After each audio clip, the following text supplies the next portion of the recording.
So there is an old saying that it takes a village to raise a child. Well, today we're going to tell you about a community raising a garden. The idea came from one pastor. He enlisted the help of other local pastors. And before long, people from all walks of life bought into the idea, and now they're building it from the ground up. This vacant city lot off Camden Avenue in Salisbury won't be vacant much longer. It will soon be home to a bountiful harvest, a community garden, the brainchild of this man. This has been a dream of mine for about 3 or 4 years to do something in the neighborhood that would impact the neighborhood and help grow vegetables and help people connect where their food comes from with food. Pastor Martin Hutchinson is part of a group called the Corner Church Collective. The Corner Church Collective is 4 churches that are neighboring churches, Community of Joy and Bethany Lutheran, which have the actual structures next to each other. We're neighbors. And at Bethany Lutheran, then the Restoration Project and Beacon of Light both use Bethany Lutheran's facility. And over the last 7 years, the 4 of us have worked together in some fashion on the Community Emergency Shelter Project, which is a homeless men's shelter that we use our facilities for. And out of that, I asked the question to the pastors if they would be interested in partnering in other ventures, and they all said yes. This garden is one of 4 projects the group is working on, but it took a while to get to this point. It's been about a year working with City Council to get approval to lease this lot from the city for the purpose of developing a community garden. Other groups jumped on the project, such as Green SBY, a group with a mission to encourage urban ecosystems. Heather Martin is with Green SBY. She says the desire to work together toward one goal is contagious. It's amazing to see the community come together. Community members have already come over. This is obviously piquing interest, and it's fun. You know, that we've got kids out here, families, churches, Green SBY, and we're all kind of coming together to make it happen. Even with all the elbow grease in the world, creating a community garden takes money. So far we've raised $7,100.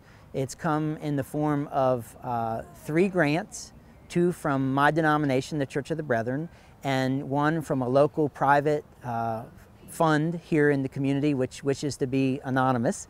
And then a $100 donation from another business in the community. So far, Hutchinson says about $5,000 has gone toward materials and dirt. There's $1,000 worth of dirt here, and that was donated to us at half price from Blue Hen Organics in Frankfort, Delaware. Hutchinson says he still needs to find enough money to provide an irrigation system. And the one price that I have on that is about $5,000 to just put in the drip irrigation system. Obviously, the investment we have so far is nothing without water, and so we're exploring all options, well versus city water, and drip irrigation is the most effective and efficient way to water this, and it's going to need it. But if response to the call for community volunteers is any indication of what people are willing to do to make this garden a success, Pastor Hutchinson may get his wish. 3 days last week we had work days. On Thursday night, the Community of Joy youth group came and worked here, and we had 5 children from the neighborhood who joined us and worked hard. Then on Friday, a number of us were here working, establishing the beds, getting them attached to the ground, and again, children and parents in the neighborhood came. And then Saturday, we had our big work day, and folks from the community, folks from the churches, folks from SU, the environmental studies students came, and we had children. We had 9 children from the neighborhood who came, and they worked pretty much from 9 in the morning until 5 in the afternoon, and they worked harder than some adults. Even members of city government picked up a rake or shovel to contribute to the project. Once the garden is planted, there's already people lined up to care for it. From the Corner Church Collective, we have a team of about 18 people that have said they are interested in the garden, and that number is growing as we've started working on it. Our plan is to grow the vegetables for this community, and anyone that wants to come along and help us in the process, we'll welcome that, and then we'll harvest the vegetables. And if people walk through and harvest vegetables, we're not going to get upset about that. We want that to happen. And we'll give vegetables to children and families that come to help. Pastor Hutchinson says any vegetables that are not harvested will be donated to local shelters. And if you would like to learn more about the Camden Community Garden, or if you would like to donate time or money to it, Go to our website, WBOC.com, click on our picture at the top of the page.